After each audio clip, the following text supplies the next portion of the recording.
Hello student, welcome to all of you. This is the second chapter of your English book and the chapter name is We are not afraid to die if we can all be together. So student, let's see what is the introduction of this chapter. So basically this lesson is written by Gordon Cook and Ellen East.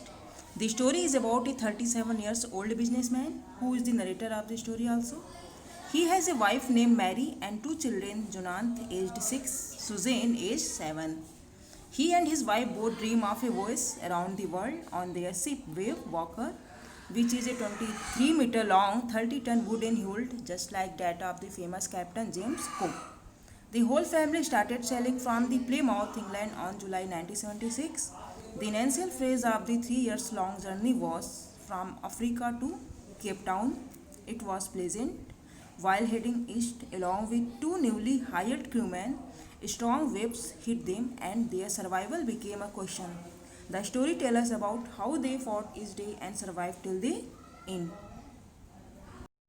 So student, now see what is the explanation of the line. In July 1976, my wife Mary, son Jonathan, 6, daughter Suzanne, 7, and I set sail from Plymouth, England to duplicate the round the world voyage made 200 years earlier by Captain James Cook. For the longest time, Mary and I, a 37 years old businessman, had dreamed of sailing in the wake of the famous explorer, and for the past 16 years, we had spent all our leisure time honing our seafaring skills in British waters. Our boat's Wave Walker, a 23-meter, 30-ton wooden hulled beauty, had been professionally built. We had spent months fitting it out and testing it in the roughest weather we could find. So student, some meanings are given here. So let's see what is the meaning of there. So first of all, we see what is the meaning of voyage. Voyage means a long journey by sea, yeah, space. Leisure time, free time, yeah, some spare time. Honing, sharpening, yeah, improving, yeah, giving shape of any skill. Seafaring, regularly traveling by sea. Honing our seafaring skill means improving the skills required to travel by sea. Wooden hulled, a watertight body of the sea. So basically the narrator, who is 37 years old businessman, along with his family, yeah, his wife, Mary and two children, Jonathan, whose age is 6, and Suzanne, the girl, age 7, went on a voyage on their ship in July 1976. They started from Plymouth, England. They wanted to complete the sea trip around the world just like the one that had been completed 200 years ago by the famous Captain James Cook. So the narrator and his wife spent 16 years improving their seafaring skill. They got a ship built professionally and 23-meter long, 30-ton heavy wooden hull called Wave Walker. So the ship that they had built for the voyage named Wave Walker. They took several months to test it in the roughest of weather. So they spent several months just to test the durability of the ship. The first leg of our planned 3 years, 105,000 kilometers journey passed pleasantly, and we sailed down the west coast of Africa to Cape Town.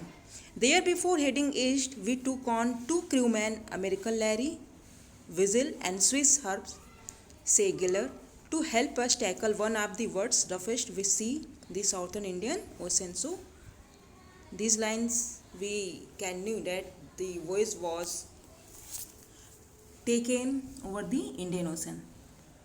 On our second day out of Cape Town, we began to encounter strong gales for the next few weeks. They blew continuously. Gales did not worry me, but the size of the waves was alarming, up to 15 meters as high as our main mast. So gales means a very strong wind, तेज हवाएं जो चलती हैं, that is called in English the gales. Mast, a tall upright structure on a boat या ship. तो a kind of structure that is put on ship या boat. So initial phase of the 3 years long journey. So in the starting journey, which was of 105,000 kilometers, passed very smoothly. There was no problem they had to face. They sailed down the west coast of Africa to Cape Town, means they were going on the way of Cape Town to Africa.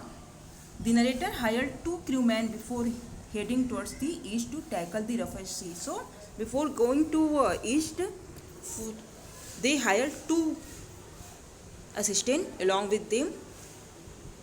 The Southern Indian Ocean, their names were Larry Weasel, an American, and Hub Segler, a Swiss. So the both person they had hired, the name of them were Larry Weasel, who was an American, while the other person whose name was Hub Segler, he was a Swiss, means he belonged to the Switzerland. On the second day in Cape Town, they encountered a strong wind which continued for several weeks. Now, in the Cape Town, the situation was odd. They had to face a very heavy wind which was continued for several weeks. A strong wind was not a problem, but 50 meters high waves, which were the highest of the mast, worried the narrator. So, the narrator, the person were not afraid of the wind. In fact, they were afraid to see the long waves which were of the height very worriedable. December 25 found us 3,500 kilometers east of Cape Town. Despite atrocious weather, we had a wonderful holiday, complete with a Christmas tree. New Year's Day saw no improvement in the weather, but we reasoned that it had to change soon, and it did change for the worse.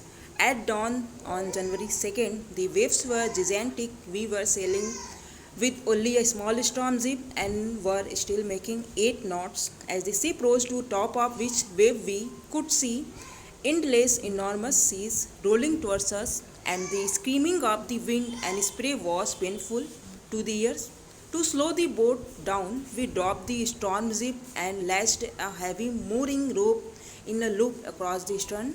Then we doubled lashes. Everything went through our life raft drill, attached lifelines, done oil skins and life jackets, and waited. So, the meaning of these lines.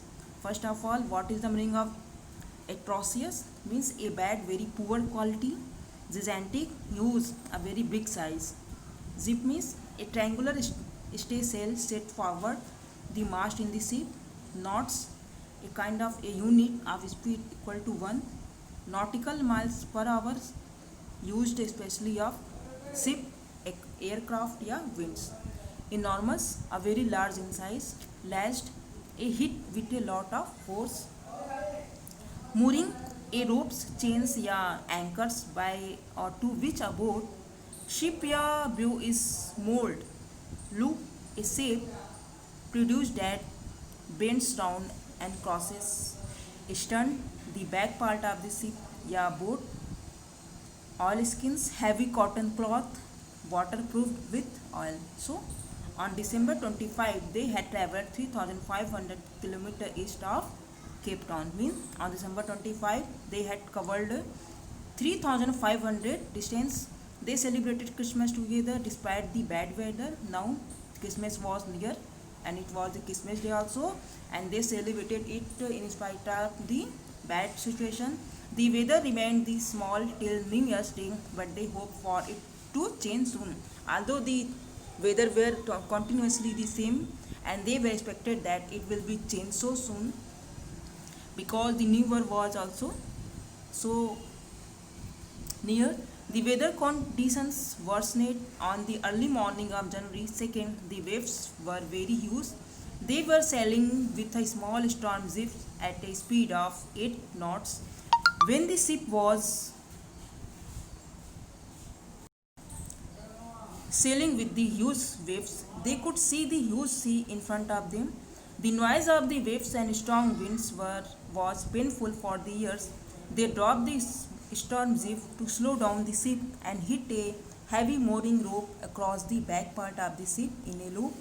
They lashed everything with double force. They put on their oil skins and life jacket, attached lifelines, and went through the life raft drills and waited. Means everything, whatever they contained in the ship to save the life, they used everything to face that condition.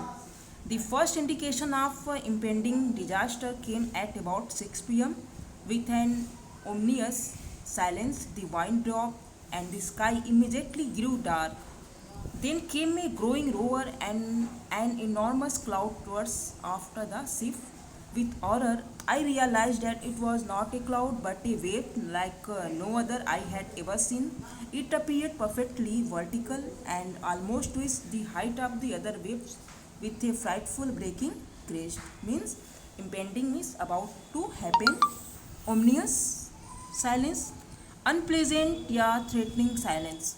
After near the stern of the ship, frightful, very unpleasant yeah shocking, crest reached the top of a wave.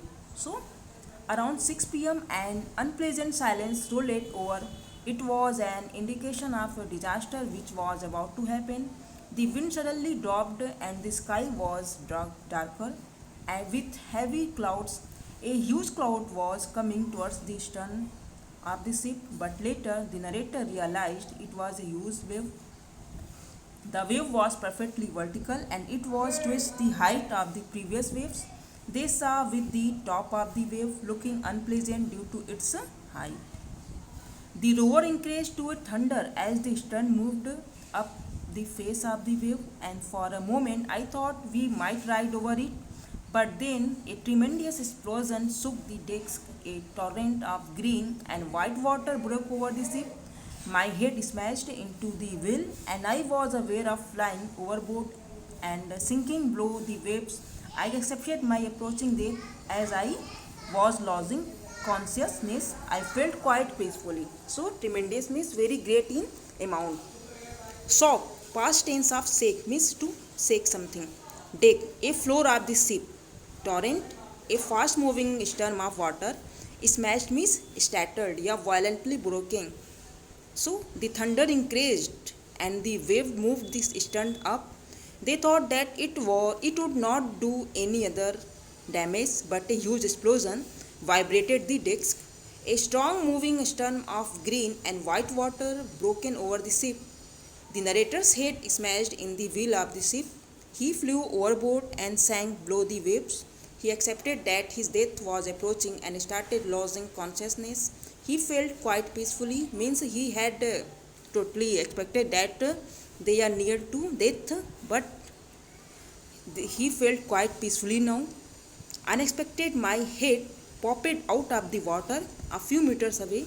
Wave Walker was near, capsizing her mast almost horizontal. Then a wave hurled her upright. My lifeline jerked taut. I grabbed the guardrails and sailed through the air into Wave Walker man boom. Subsequent waves tossed me around the decks like a rag doll. My left ribs cracked, my mouth filled with blood and broken teeth. Somehow I found the wheel lined up the stern for the next wave and hung on.